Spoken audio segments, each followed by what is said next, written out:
Bonjour à toutes, bonjour à tous. C'est avec une immense joie que nous vous retrouvons sur le plateau de Sagesse Bouddhiste pour une nouvelle émission que nous avons souhaité consacrer aujourd'hui à une notion essentielle dans le bouddhisme, la vision juste. Car si celle-ci est à l'origine d'une compréhension conceptuelle des choses, elle constitue aussi et surtout une expérience directe de la vérité, illimitée et sans restriction, couvrant la totalité de l'expérience humaine. Comment définir alors plus précisément une vision juste? Pourquoi les deux notions d'impermanence et d'interdépendance sont-elles essentielles dans cette quête? Quelles qualités la vision juste nous permet-elle de développer? Et de quelle manière la pratique de la méditation peut-elle nous y aider? Nous retrouvons pour en parler notre invité, Gérard Pillet. Gérard Pillet, bonjour. Bonjour. Alors vous êtes un ancien disciple du maître zen Taizen Deshimaru. Vous êtes aussi un ancien professeur de philosophie et vous dirigez aujourd'hui le dojo zen d'Annonay. Alors c'est dans le nord de l'Ardèche, je crois. Oui. Et vous animez également des sessions de pratique à la fois en province et à l'étranger. Exact. Merci beaucoup d'être avec nous, Gérard Pillet. Alors, si l'on commençait par déterminer ce que n'est pas la vision juste, avant de voir plus exactement ce qu'est la vision juste. Alors, la vision non juste, c'est la vision qui naît du mental. Ceci parce que le mental a des types de fonctionnement qui le mettent à côté de la réalité et qui le rendent incapable de voir ce qui est. Voilà, donc je crois qu'il existe trois types de fonctionnement de ce mental. Oui. Quel est le premier mode de fonctionnement? Alors, le premier mode de fonctionnement du mental, c'est la tendance très forte à projeter sur la réalité les désirs ou les refus. On va croire voir la réalité, mais en fait, on va voir les désirs projetés sur la réalité. Ce que confirme d'ailleurs le proverbe très célèbre, prendre ses désirs pour des réalités. Ce fonctionnement-là se retrouve aussi vis-à-vis des refus. Oui. Par exemple, ce que l'on n'aime pas, ce dont on ne veut pas, on a tendance à le projeter dans la réalité et à faire de certains aspects de la réalité des choses absolument diaboliques, négatives, alors qu'en fait elles ne le sont pas, ou pas tant que ça. Mais par exemple, en ce qui concerne le refus, on pourrait prendre l'exemple de la maladie. Oui, on peut prendre aussi cet exemple-là. Si un de nos proches est très malade et qu'il y a en nous le refus de la maladie, on aura du mal à voir sa maladie dans toute sa réalité. Et donc d'agir en conséquence. Et d'agir en conséquence. Mais alors, est-ce qu'on ne retrouve pas aussi ce mode de fonctionnement dans les jugements de valeur? Oui, on le retrouve aussi beaucoup dans les jugements de valeur. Le mental fonctionne beaucoup dans le bon et le mauvais.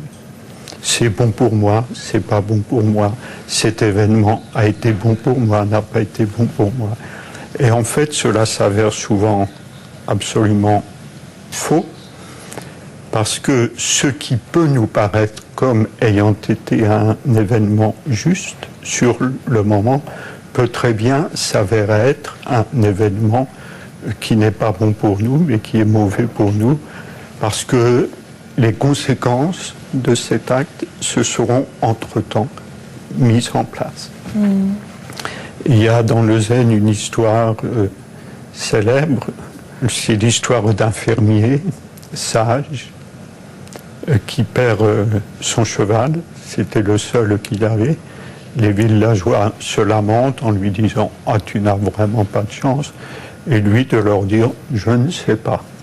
Et le lendemain, le cheval revient accompagné de 2 autres chevaux sauvages, et les villageois de dire « Oh, qu'est-ce que tu as de la chance, maintenant tu as 3 chevaux ». Et le fermier de dire « Je ne sais pas ».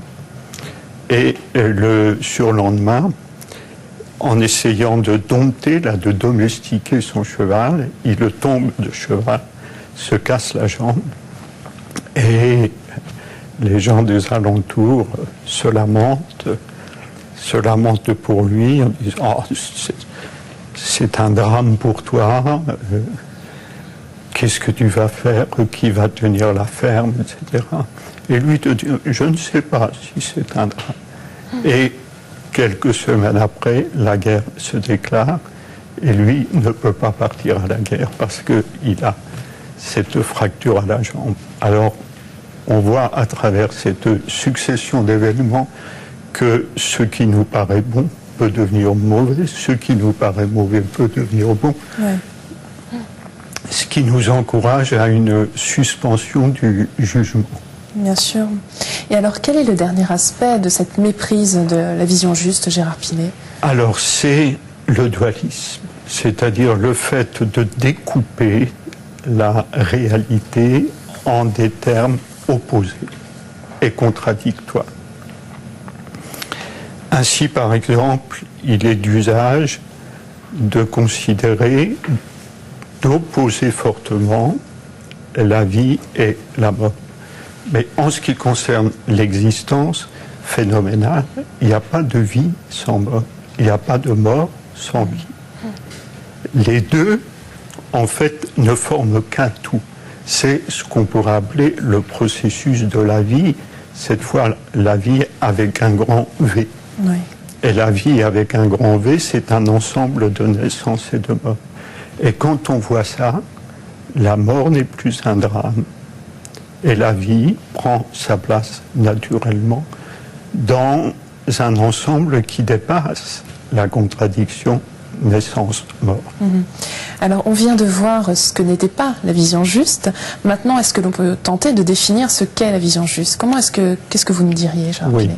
C'est de s'imprégner de ce qu'est vraiment l'impermanence, de ce qu'elle est vraiment. Le Bouddha disait à propos de l'impermanence, à chaque instant, nous naissons et nous mourons. Et je crois que c'est sur ces paroles-là du Bouddha que nous devons nous baser si nous voulons avoir une approche juste de l'impermanence. Celui qui est rentré sur ce plateau il y a 5 minutes, en fait, n'existe déjà plus. Celui qui va sortir de ce plateau de télévision dans 5 ou 10 minutes n'existe pas encore, n'est pas encore né. Alors, le nom qu'on met sur ceci, Gérard Pillet, c'est un nom fixe. Mais en fait, ce nom fixe recouvre une réalité sans cesse changeante. Quand on comprend ça, on comprend que si on voit vraiment l'impermanence pour ce qu'elle est, l'illusion de l'ego s'en va. Alors, juste un mot sur l'ego, rapidement. Est-ce que vous pouvez nous le redéfinir? Oui, on peut dire que l'ego, fondamentalement, c'est l'illusion de la séparation. Le fait de se prendre pour une entité substantielle. Alors, est-ce que ce serait l'identification au corps, par exemple? Oui. On peut dire, c'est ce que le Bouddha disait, on peut dire que l'identification au corps, c'est la base même de l'illusion du moi. Pour revenir à cette vision juste, il y a une notion aussi très importante qui est l'interdépendance. Est-ce que vous pouvez nous en dire un mot? Oui. Alors, l'interdépendance, c'est la deuxième chose qu'on a beaucoup de mal à voir. Et quand on a vraiment la vision juste de l'interdépendance, notre vie prend une autre dimension. En fait, quand on comprend vraiment l'interdépendance, on comprend que la dualité moi-autrui n'existe pas vraiment, que c'est une vue de l'esprit. On comprend, pour prendre un exemple, on comprend que si je fais du mal à l'autre, je me fais du mal à moi-même. Si je fais du bien à l'autre, je me fais du bien à moi-même. Et c'est la suppression du clivage intérieur-extérieur. Et c'est ce que vous appelez aussi la conscience de l'unité, finalement. Oui, c'est la conscience de l'unité. C'est-à-dire que dans la vision juste, l'être se reconnaît dans tout ce qu'il voit. Et quelle qualité, justement, permet de développer cette vision juste? On pourrait penser à la compassion, peut-être? Oui, alors c'est effectivement la première des qualités que va développer la vision juste de l'interdépendance et de l'impermanence. C'est la compassion, parce que si on est imprégné du fait que l'autre et moi ne sommes pas différents, j'aurai vis-à-vis de l'autre la compassion que j'ai vis-à-vis de mon petit doigt lorsque je me le suis blessé accidentellement. Et ça, c'est aussi à la source même de ce qu'on appelle l'amour, l'amour inconditionnel. Si j'ai compris vraiment l'interdépendance, je m'aime moi-même en aimant les autres, parce que les autres ne sont pas les autres. Les autres sont l'aspect réel de moi-même. Alors, pour revenir à des choses plus concrètes, Gérard Pillet, on pourrait se demander comment la pratique, notamment de Zazen, peut nous aider justement à nous approcher de cette vision juste et donc à développer cette compassion. Oui, bien, on l'a vu au début de cette émission, le grand obstacle à la vision juste, c'est le mental. Et la méditation, Zazen, est ce qui permet de laisser tomber le mental. Parce que le mental, concrètement, c'est quoi? Le mental, c'est un fagot de pensée et d'émotions. Les deux, d'ailleurs, s'enchevêtrant. Et durant Zazen, on apprend à travers la pratique à ne pas s'identifier aux pensées, ni aux émotions, ni aux sensations. Ce qui nous ouvre à un autre niveau de conscience, la conscience de l'unité, la conscience du fait que fondamentalement tout est un. Mais cette pratique, il faut la répéter, la répéter, la répéter, pour que les conditionnements mentaux que l'on a mis en place depuis des lustres, petit à petit s'effritent. Ça ne se fait pas du jour au lendemain. Il faut du temps. Très bien. Je vous remercie infiniment, Gérard Pillet, d'avoir été avec nous aujourd'hui. Merci à vous. Pour terminer cette émission, voici quelques ouvrages. Tout d'abord de notre invité Gérard Pillet, Actualiser la voix, aux éditions Kanjizai. Vous y retrouverez les commentaires du Genjo Koan, de Maître Dogen, un des plus grands maîtres du bouddhisme zen, une tradition qu'il implanta d'ailleurs au Japon. Éloge de rien, publié chez Mundaren, un recueil de propos, anecdotes et poèmes des maîtres zen, choisis et recueillis par Cheng Wing-Fun et Hervé Collet. Vous y retrouverez entre autres des textes anciens comme ceux du Bouddha, de Bodhidharma, de Vimalakirti, mais aussi plus contemporains comme ceux d'Alan Watts.